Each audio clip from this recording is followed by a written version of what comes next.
pray that everybody's doing great. I want to welcome you to our moment of empowerment. This is your host, Miguel A. Ramos. The A star stands for Angel. That's my middle name in case anybody was wondering. Miguel A. Ramos. A is for Angel. But nonetheless, listen, I am your motivational speaker.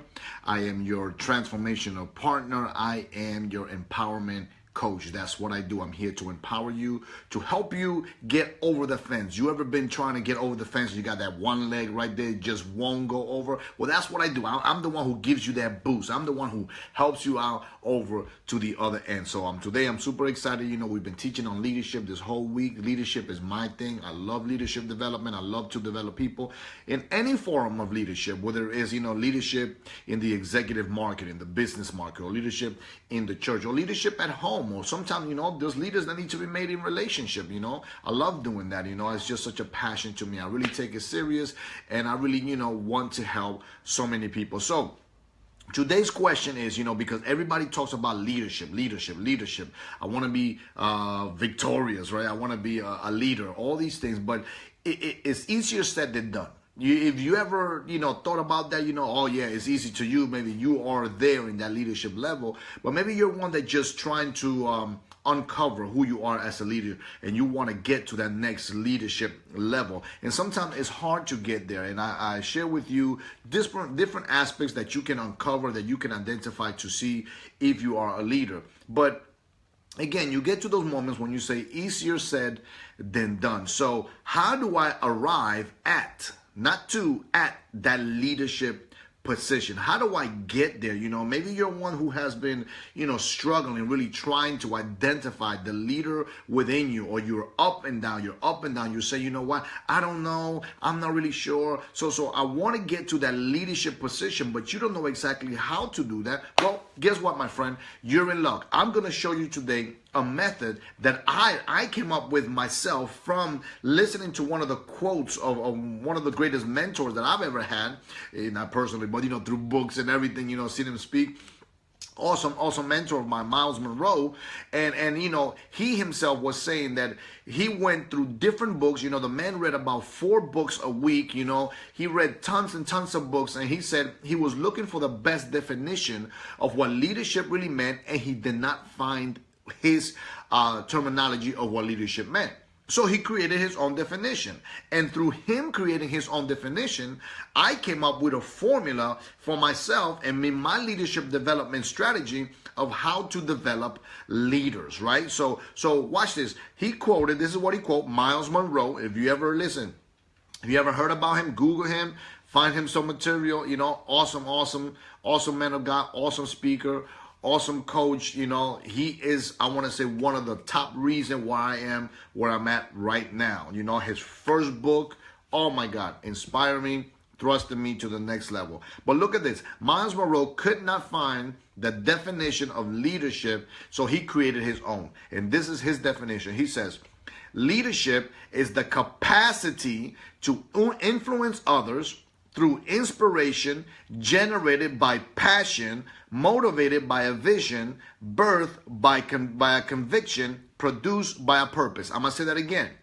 Leadership, leadership is the capacity to influence others through inspiration generated by passion, motivated by a vision, birthed by a conviction, produced by a purpose. That's his definition of what leadership is. He put all those things there. So what I did was I found a formula trapped within this quote. There's a formula trapped within this quote. Leadership is at the top. Purpose is at the bottom of the sentence. So in order to get to leadership, or to arrive at that leadership position, you have to go through a system. You have to go through a process. And when you develop that process, it's going to be inevitable that you're going to reach or arrive at that leadership position. Now look at the process as he speaks in his quote. Look at the process. When you start from the bottom, he mentions leadership, the capacity thereof, that comes through influence, through inspiration. And that is generated by passion, which is then motivated. The passion is motivated by a vision. And the vision is birthed by conviction. And conviction is arrived through purpose. So in other words, you have to take it backwards, break it down and put it back together that it can apply to you so you can arrive at that leadership. It's almost kind of like going a turn-by-turn navigation system, right? So when you key in your address is the destination. The address that you're at is the starting point. So it tells you, it breaks it down turn by turn how to arrive at the destination, right? First it tells you, make a sharp left here on such and such, street. Then bear off to that street over here. Then take this parkway or take this, highway. It's a tollway. Then at the end of that, it says make a left here, right there. You reach your destination. So it breaks it down step by step. And this is my gift to you. I'm going to break this quote, this awesome quote that Miles Monroe put together as his definition for leadership. I'm going to break it down. I'm going to give you the formula that, listen, friends, if you apply this to your life, I guarantee you that you will reach that leadership position. So when you break it down and you start from the bottom up, because you have to start from the bottom up, you have to first find purpose, then purpose leads to conviction. Conviction leads to vision. Vision leads to passion. Passion leads to inspiration. Inspiration arrives you at leadership. Oh, this is so awesome. I'm telling you, listen, I'm eating this up. So what I'm going to do, I'm going to break down these 6 steps for you today so I can help you arrive at leadership. Not to, at leadership. It is actually a place. It's an atmosphere that you create. It is a state of mind, a mindset. When you reach that level of leadership, there's no going back. You think different about yourself. You see yourself different. You wake yourself up different. And I'm going to tell you, before I was a leader, I used to get up and my day started at 9 o'clock, 10 o'clock. The day was half gone. I said I didn't want to do anything else. Now 5:30. So when I tell my kids and I said, listen, I'm sleeping late today.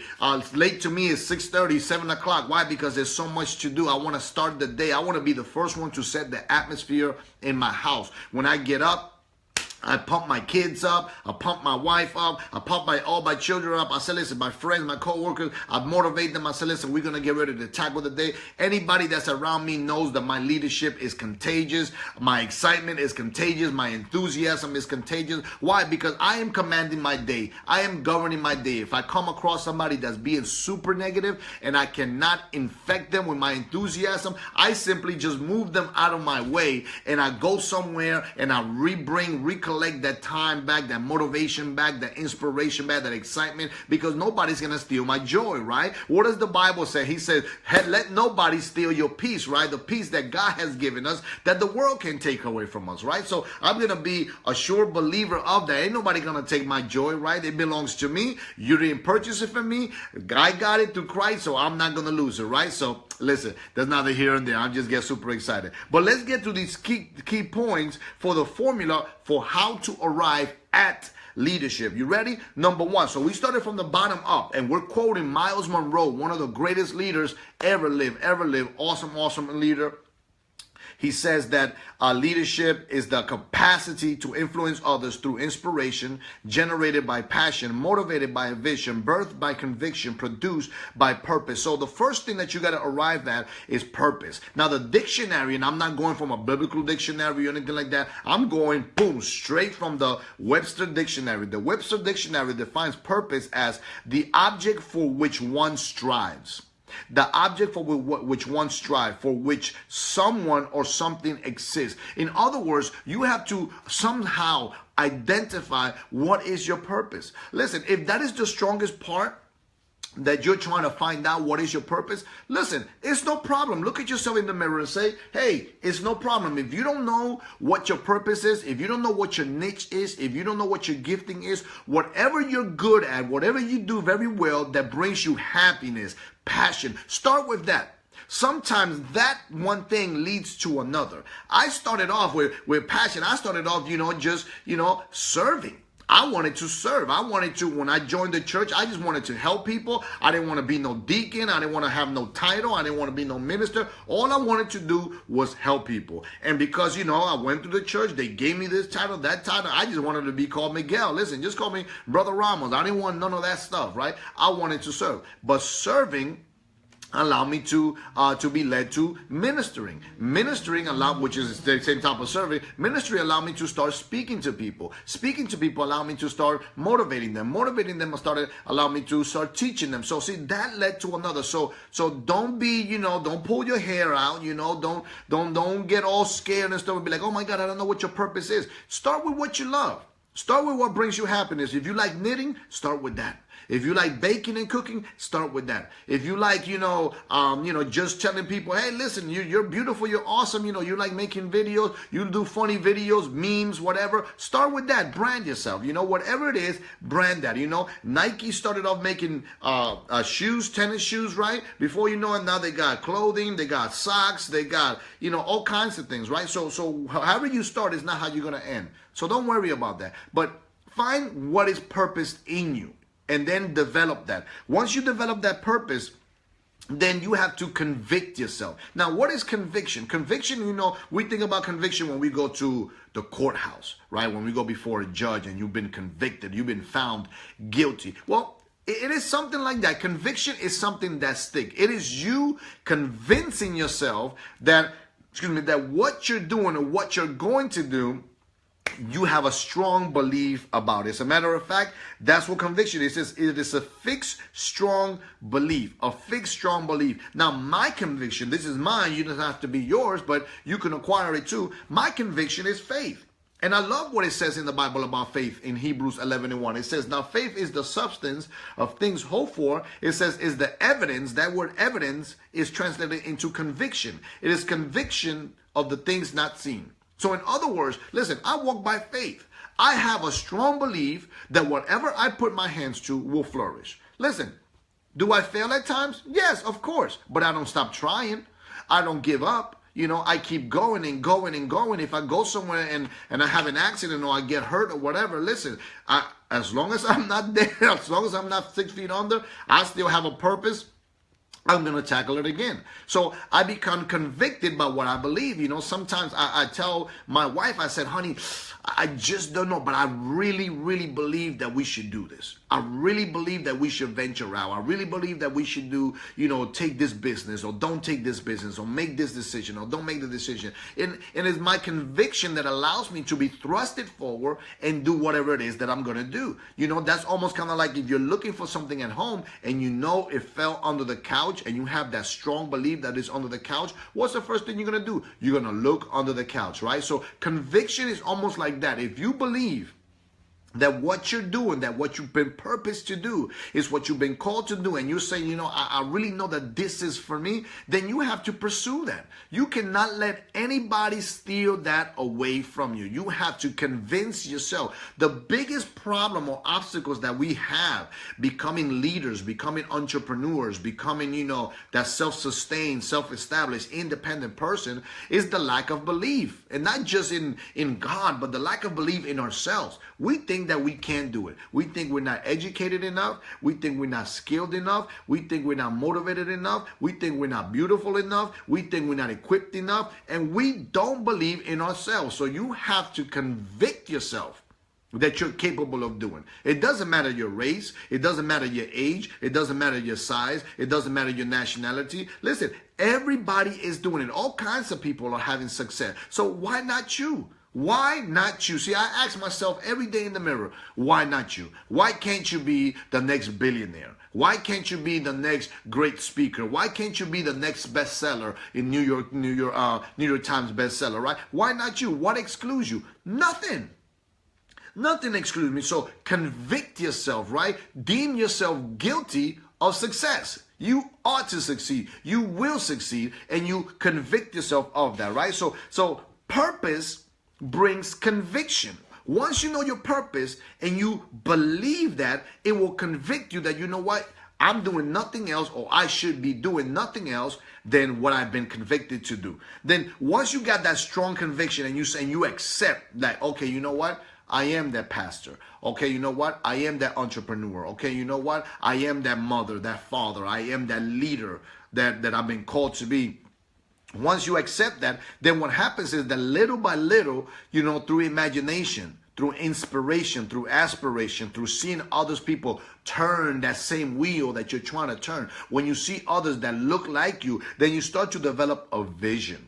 When you start to develop a vision, watch this. It's almost kind of like a baby, right? The baby is alive in the womb, right? Throughout the 9 months, the baby is alive in the womb, but it does not see until it is brought out into the atmosphere. So sometimes you have to connect yourself to an atmosphere that is similar to where you're going.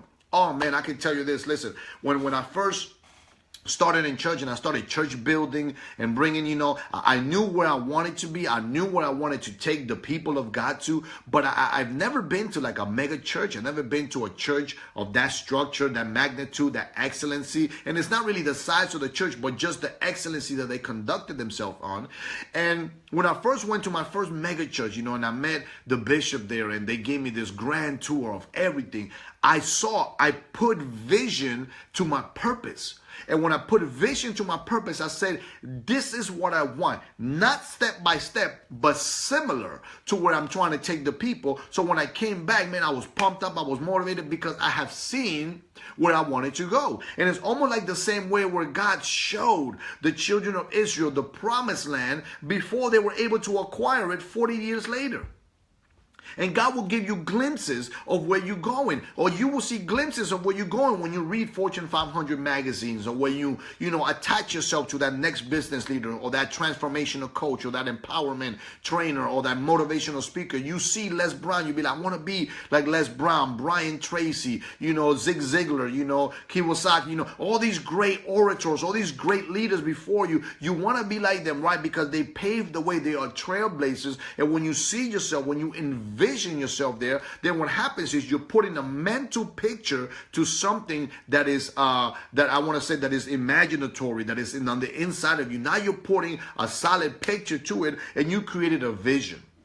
And listen, the Bible said that when there is a vision, right? Yeah, when you have a vision, oh my God, listen, people will see it, they'll run with it. People will come to you and say, listen, I want to help you acquire your vision. You want to acquire a vision. You know where you're going. And also it's an awesome thing because when you have a vision, and you come across it, you will not mistake it for nobody else but yours, right? When you see, so it's almost like, I'm gonna talk to the ladies right now. Ladies, you ever been on the store and you see that dress that just fits you? It looks like it just been made for you. Or men, you ever been to the store, the department store, and you see that one shirt and you say, man, that shirt was made for me. The color is right, the fit is right, the cut is right, and you say, that's for me. That's exactly how a vision is. When you see it, you will not mistake it. Others may say, nah, I can't do that, but you say, that suits me. That is just for me, right?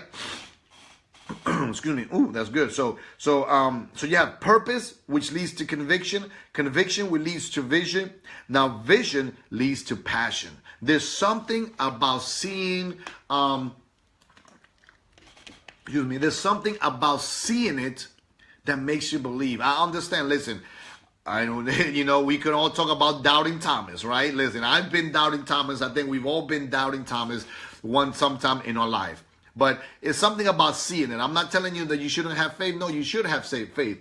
But it's something about seeing it that you just can't help it and you go after it. When you see something, you be like, oh man, that's a nice sports car. I gotta have it. I remember when I was younger and the latest, sneakers used to come out, the latest tennis shoes, and I would see it in the store displayed nice with the lights and everything. Man, I had to have it, man. And you would put it right next to your pants, with your shoes cuffed over it, and you just imagine yourself in those shoes.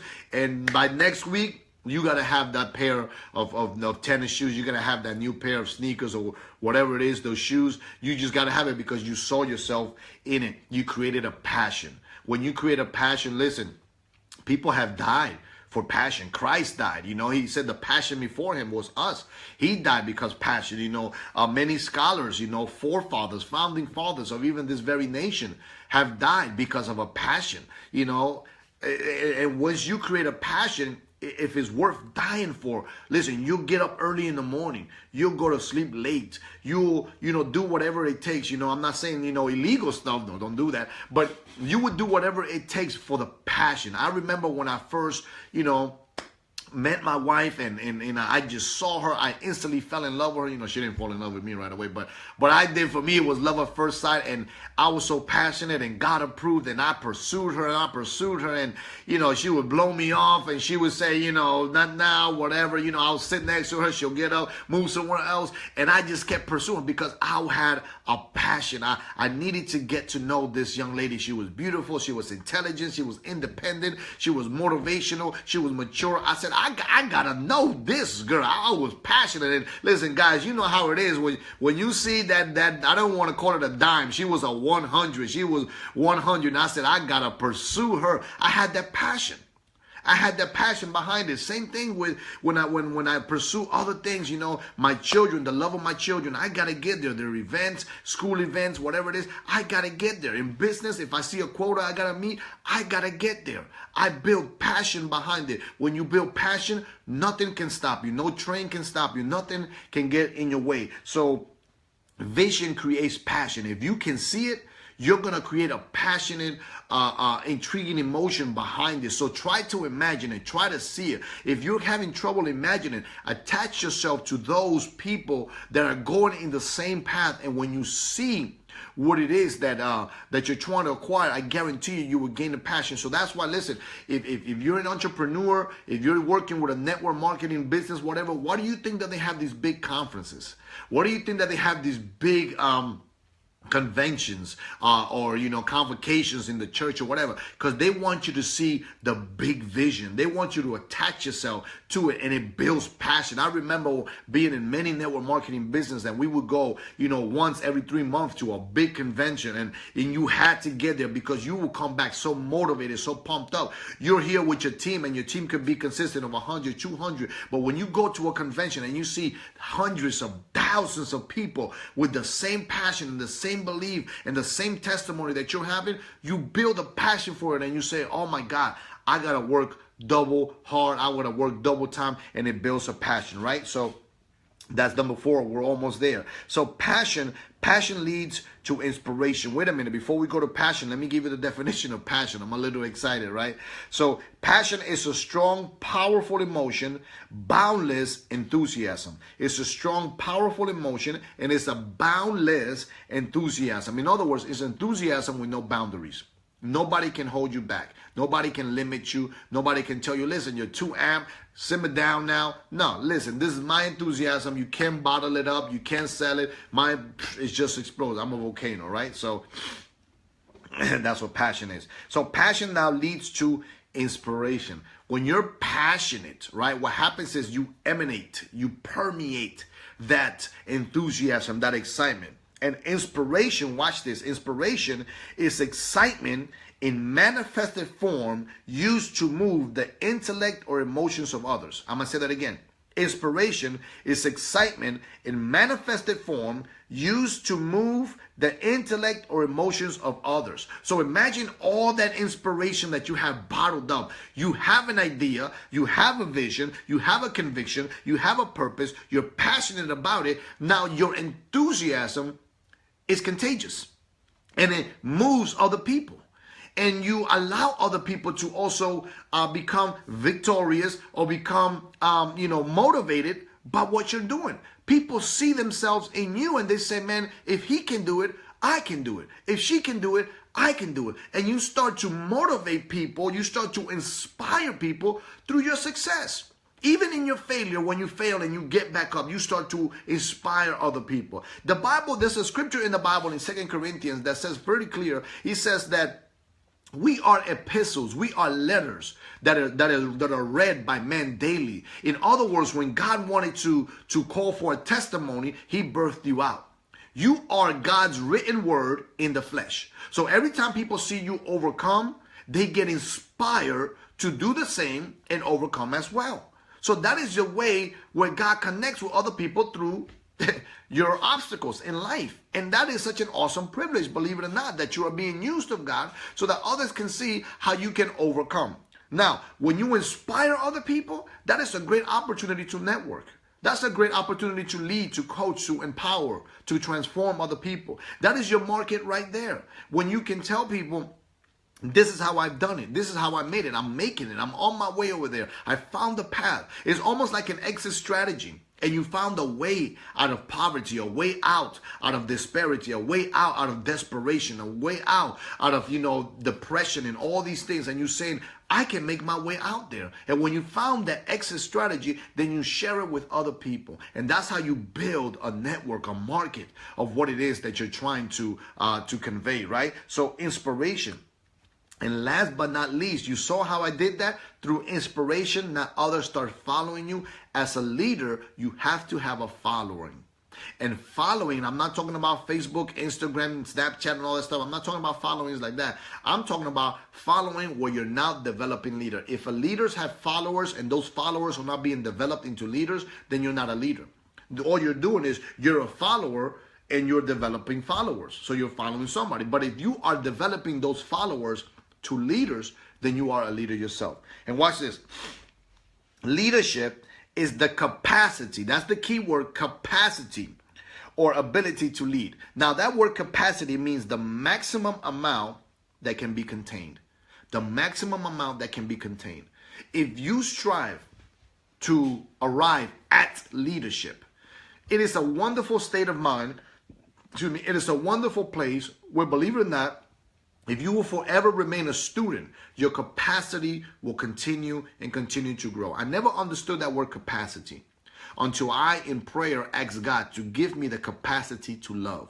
Now, at the beginning of my walk in God, I did not have a great capacity to love. My love tolerance was this much. If you said something wrong, whoops, that's it. I would X you out of love. I couldn't do it. Your mouth is too smart. Yeah, I can't love you past that. You too sarcastic. I can't love you past that. But I told God, I said, give me the capacity. And as I continue to endure, yes, through the ups and downs, through the sunshines and the rain, as I continue to endure, what happened was that my capacity, ladies and gentlemen, continued to grow. Capacity grows with endurance. Capacity grows with time. It's like a tree. The more it grows, the more capacity it has to bear the weight. So you have to endure in everything that you do. That's how you arrive at leadership. It's not going to happen tomorrow. It's not going to happen next week. It may not even happen next year. But you have to strive to get there. It is a destination. And the only difference between point A and point B is the time spent in between. You have to understand that. I saw a quote from one of my pastor friends the other day. And he said that the difference between the seed and the harvest, or what's needed between the seed and the harvest, is the rain. You need the rain in order to grow. You need the rain in order to be thrusted forward. You need the capacity in order to arrive at leadership. You can't just lead one person and call yourself a leader, but your capacity builds. Use that one person, or rather not use, but influence that one person, and your capacity will grow. That one person will go get two more. Two will get 6. 6 will get 12. 12 will get 24. Before you know it, you are developing leader. Your capacity grows as your enthusiasm grows, as your inspiration grows, your passion, your vision, your conviction, your purpose. Miles Monroe, like I said, started this awesome quote, and I'm going to say it to you one more time before we close. Miles Monroe quoted his own definition of leadership. He said, and I quote, "Leadership is the capacity to influence others through inspiration generated by passion, motivated by vision, birthed by a conviction, produced by a purpose." I took it upon myself to break that down and create it into a formula that it could be led from purpose to conviction, from conviction to vision, from vision to passion, from passion to inspiration, from inspiration to leadership. It's a map. It's right there. Take it from me. And I guarantee you that you will arrive at leadership. Well, my friends, listen, this is all the time I have. Thank you for spending some time with me in this moment of empowerment. Again, this is your host, Miguel A. Ramos. The A stands for angel. Haven't always been an angel, but listen, I've arrived at there, right? So, nevertheless, listen, for more empowerment content, check me out. Facebook page. I got Miguel Ramos Facebook page right there. Check me out. Check me out on Instagram for our daily quote. We have many, many great things coming up. I have an awesome, I can't express it so much, I want to say announcement coming up. Just stick with me. Next week, I'm going to release it. I'm going to let you know when and where, what time. Awesome message that I'm going to release to the public. I am super excited to tell the truth. I wanted to tell you today, but I can't. I'm trying to contain it. I want you to stay connected. Follow me as I follow you, right? That we can lead each other together to this vision of motivation. So until we meet again, God bless you, and signing off. Peace.